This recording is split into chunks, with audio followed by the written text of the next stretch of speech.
আসসালামু আলাইকুম রহমতুল্লাহি অবরকাতুহু। সম্মানিত দর্শক, বাংলাদেশের আকাশে কয়েকদিন আগে অদ্ভুত এক আলোর ঝলকানি দেখা গিয়েছিল। এমন আলো আমরা আসলে কখনো দেখিনি আমাদের এই বাংলার আকাশে। আলো দেখা গিয়েছে কক্সবাজার সমুদ্র সৈকত থেকে, আলো দেখা গিয়েছে খুলনা থেকে, বরিশাল থেকে এবং দেশের দক্ষিণাঞ্চল বিশেষ করে গোপালগঞ্জ থেকে। এই আলো কোত্থেকে এলো? বর্ণালী পুরো আকাশ জুড়ে। যদি আপনার কোনো অভিজ্ঞতা না থাকে, এই আলো আপনার কাছে মনে হবে জিব্রাইলের ডানা। এই আলো দেখে মনে হবে আকাশ থেকে কিছু একটা পাঠানো হয়েছে আপনার জন্য। আপনার যদি অভিজ্ঞতা না থাকে, আপনার কাছে মনে হবে যে বাংলাদেশের কোনো অশনি সংকেত হয়তো অপেক্ষা করছে। আকাশ থেকে গজব নাজিল হচ্ছে। আবার আপনি মনে করতে পারেন যে আকাশ থেকে কোনো তার বার্তা আসছে, সুসংবাদ আসছে। এবং যেহেতু আমাদের প্রযুক্তিগত জ্ঞান অল্প, আমরা এত কিছু চিন্তা ভাবনা করি না। আমরা নানা রকম সেই পুরো জাতি প্রায় ৪৮ ঘন্টা যাবৎ দেশের পত্র-পত্রিকা সবকিছু আমরা এই আলোকে কেন্দ্র করে নানা রকম প্রেডিকশন করা শুরু করলাম। কোত্থেকে আলো? বিভিন্ন পত্রিকা বলছে যে গোপালগঞ্জের আকাশে দেখা যাচ্ছে। হোয়াট ডাজ ইট মিন? যে শেখ হাসিনার জন্য কি এরকম আলো এসেছে আকাশ থেকে, নাকি শেখ হাসিনা এই আলো গোপালগঞ্জে পাঠিয়ে দিয়েছেন? দেশের বড় বড় পত্রিকা এই ধরনের নিউজ করেছে। আবার যারা কক্সবাজারকে হাইলাইট করার চেষ্টা করেছেন, তারাও ঠিক ওইভাবে নিউজ করেছে।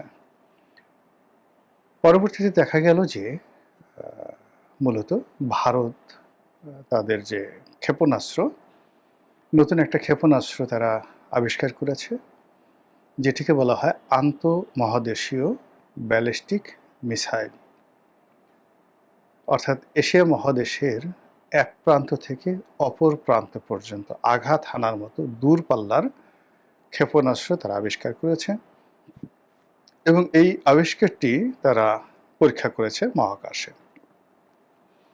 এবং এটা পরীক্ষা করতে গিয়ে তারা বঙ্গোপসাগরের যে উপকূল, সেই উপকূলকে তারা ব্যবহার করেছে এবং বিশেষত ওটার যে আলোক বিস্ফোরণ, ওটা বাংলাদেশের আকাশে ছড়িয়ে পড়েছে। এখন এই সময়টিতে যে এই ক্ষেপণাস্ত্রের তাদের যে বিস্ফোরণ বা ক্ষেপণাস্ত্রের যে পরীক্ষা, এটার হেতু কী এবং এটা কেন এই বাংলাদেশ মানে সীমান্তে এটা দেখা গেল? এই পরীক্ষাটা তারা ভারত মহাসাগরের অপর প্রান্তে তারা দেখাতে পারত, যাতে করে চীন মানে আলোক যে রশ্মি, এটা চীনের আকাশকে তা প্রকম্পিত করত।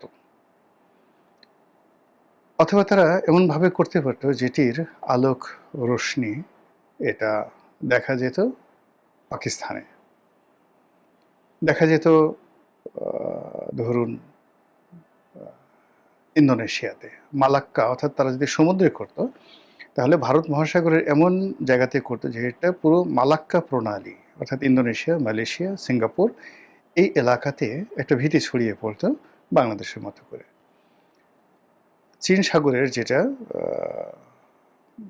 যেটা সাউথ চায়না সি, দক্ষিণ চীন সাগর, উত্তর চীন সাগর, এই দুটো চীন সাগর ভারত মহাসাগরের সাথে যে সংযোগ রয়েছে, এখানে তারা অনায়াসে তাদের সেই ক্ষেপণাস্ত্রের যে পরীক্ষার আলো ওখানে ছড়িয়ে দিতে পারত। তো তারা সিঙ্গাপুর, মালয়েশিয়া, ইন্দোনেশিয়া এই অঞ্চলকে টার্গেট করেনি। আফগানিস্তান, পাকিস্তান, বেলুচিস্তান, কাজাকিস্তান, উজবেকিস্তান এই অঞ্চলকে টার্গেট করেনি। তারা চীন, হংকং এই অঞ্চলকে টার্গেট করেনি, তাইওয়ানকে টার্গেট করেনি। তারা কেন বাংলাদেশের মতো একটা ক্ষুদ্র রাষ্ট্র, এই রাষ্ট্রের উপকূলে এরকম একটা বিস্ফোরণ ঘটালো? এটা কি আমাদেরকে কোনো মেসেজ দেওয়ার জন্য? আমাদেরকে ভয় দেখানোর জন্য? আমাদের সঙ্গে শক্তিমত্তা প্রদর্শন করার জন্য? অথবা আগামীতে আমাদের সঙ্গে তাদের কেমন সম্পর্ক হবে সেই বিষয়গুলো জানান দেওয়ার জন্য? কিন্তু ঘটনা যাই হোক না কেন, আমরা ৪৮ ঘন্টা পর আমাদের পত্রপত্রিকায় এই খবর প্রকাশ করলো যে ভারত তাদের যে ব্যালিস্টিক মিসাইল, আন্তঃমহাদেশীয় ব্যালিস্টিক মিসাইল, এটা তারা পরীক্ষা চালিয়েছে। ভালো কথা। এর আগে, অর্থাৎ এই যে ব্যালিস্টিক মিসাইল তারা ছুড়ল, তার আগে আরেকটি ঘটনা ঘটেছে। তারা দক্ষিণ পূর্ব এশিয়ার বা এশিয়ার 11টি রাষ্ট্রের সঙ্গে যৌথভাবে নৌ মহড়া চালিয়েছে সাগরে, কিন্তু বাংলাদেশকে এর মধ্যে ডাকেনি।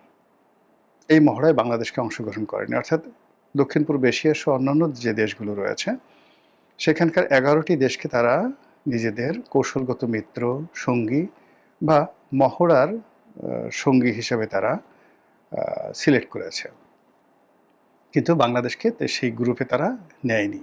এই গেল মেসেজ, একদিকের মেসেজ। অন্যদিকে যেটা হলো, আমাদের চট্টগ্রাম বন্দরে তারা একটি যে যুদ্ধ জাহাজ পাঠিয়েছে। কেন পাঠিয়েছে, কি পাঠিয়েছে আমরা জানি না।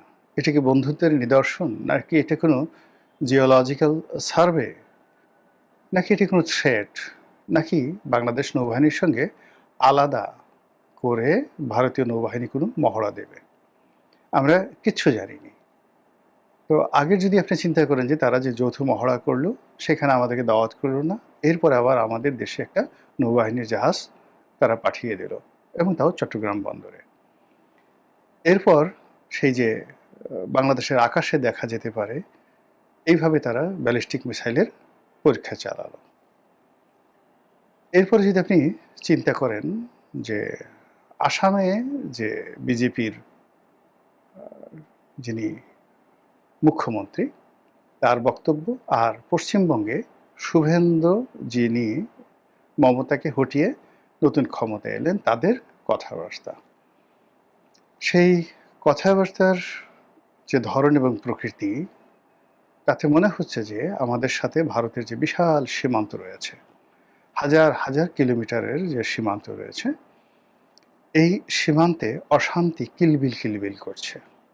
আর এই অশান্তির মধ্যেই খবর দেখলাম, এটা গতকালের খবর, একটি সীমান্তে তারা দুজন বাংলাদেশিকে গুলি করে মেরে ফেলেছে ভারতীয় বিএসএফ, এবং তারা গর্ব করে বুক ফেলিয়ে বলছে তারা কি কারণে এই গুলি চালিয়েছে। যখন বিএনপি ক্ষমতায় এলো, আমরা বেশ আশ্বস্ত হয়েছিলাম। এর কারণ হলো, বাংলাদেশে যিনি রাষ্ট্রদূত ছিলেন প্রণয় ভার্মা, ইউনূস জামানাতে তার সে কি দাপট, কাউকে পাত্তা দিতেন না, করতেন না, পায়ের পর পা তুলে বসতেন। তারপরে তার আগে আওয়ামী লীগ জমানাতে তো যিনি বাংলাদেশের রাষ্ট্রদূত ছিলেন, বলতে গেলে মনে হতো তিনি দেশটি চালাচ্ছেন, তিনি সেই ভারত সরকারের ভাইসর, এরকম একটা ভাবসাব ছিল। তো যখন নতুন সরকার ক্ষমতায় এলো, তখন প্রণয় ভার্মা যিনি রয়েছেন, তিনি বিভিন্ন মন্ত্রীদের সঙ্গে দেখা করলেন, পররাষ্ট্রমন্ত্রীর সঙ্গে দেখা করলেন, তারপর স্বরাষ্ট্রমন্ত্রীর সঙ্গে দেখা করলেন, এবং স্বরাষ্ট্রমন্ত্রীর সঙ্গে সালাউদ্দিন সাহেবের সঙ্গে যখন দেখা করলেন, তিনি বেশ কাছুমাছু হয়ে বসেছিলেন। আর পত্রিকায় যেটা হেডলাইন এলো যে স্বরাষ্ট্রমন্ত্রী বলেছেন যে সীমান্তে যেন অতীতের মতো কোনো ঘটনা না ঘটে। আমরা তো গর্বে একেবারে অস্থির যে এরকম বীর, এরকম সাহসী, এরকম যাকে বলা হয়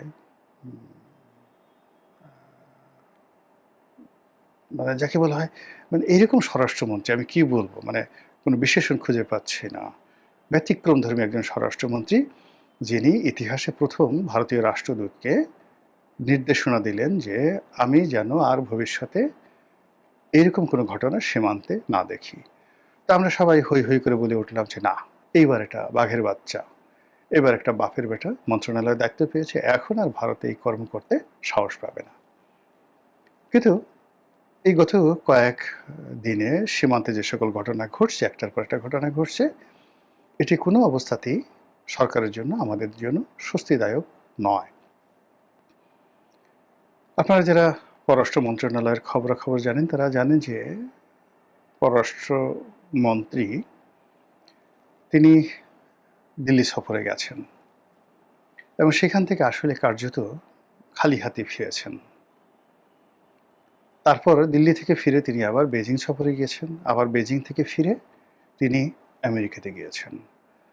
ফলে পররাষ্ট্র মন্ত্রণালয়ে যে কি হচ্ছে, আমাদের পররাষ্ট্র নীতির যে গতি, এটি কোন দিকে? ভারত এই মুহূর্তে আমাদের সঙ্গে কি করছে? আমেরিকা আমাদেরকে এই মুহূর্তে কিভাবে ট্রিট করছে? বা বেইজিং বাংলাদেশের ব্যাপারে কি সিদ্ধান্ত নিয়েছে? এই সমস্ত বিষয় নিয়ে যখন আমরা চিন্তিত, ঠিক সেই সময় পাকিস্তানের যিনি আ স্বরাষ্ট্রমন্ত্রী, নজিরবিহীনভাবে তিনি বাংলাদেশে এলেন। পাকিস্তানের স্বরাষ্ট্রমন্ত্রীর সঙ্গে আমাদের কোনো কাজ নেই, বরং বাণিজ্য মন্ত্রীর সঙ্গে কাজ থাকতে পারে, অর্থমন্ত্রীর সঙ্গে কাজ থাকতে পারে, পররাষ্ট্রমন্ত্রীর সঙ্গে কাজ থাকতে পারে। কিন্তু স্বরাষ্ট্রমন্ত্রীর সঙ্গে আমাদের কি কাজ পাকিস্তানের? তিনি এলেন, আর তিনি এসে যে চুক্তি করলেন সেটি হলো চোরাচালান বন্ধ, মাদক পাকিস্তানের সাথে বাংলাদেশের সাথে যেন মাদক বিনিময় না হয়। তো এখন পাকিস্তানের সঙ্গে আমরা কিভাবে মাদক বিনিময় করব, কি করব? মানে এই জিনিসগুলো নিয়ে ভীষণ রকম আলোচনা হচ্ছে। বাংলাদেশের সঙ্গে পাকিস্তানের অনেকগুলো অমীমাংসিত বিষয় রয়েছে। আমাদের এখানে আটকে পড়া পাকিস্তানিরা আছেন, বিহারিরা আছেন। আবার ওখানেও লক্ষ লক্ষ বাঙালি আটকা পড়ে আছেন পাকিস্তানে।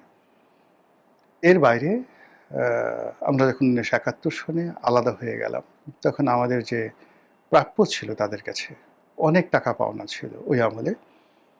এটা সম্ভবত তখন $৮ বিলিয়ন ছিল, যেটি এখন বাড়তে বাড়তে সুদে আসলে বর্তমান জামানাতে এটি 200 বিলিয়ন, ২০০ বিলিয়ন মার্কিন ডলারে পরিণত হয়েছে আমাদের হিস্সা, যেটি পাকিস্তান কোনো কথা বলছে না, বা পাকিস্তান এখন বিক্রি করলে $২০০ বিলিয়ন হবে না।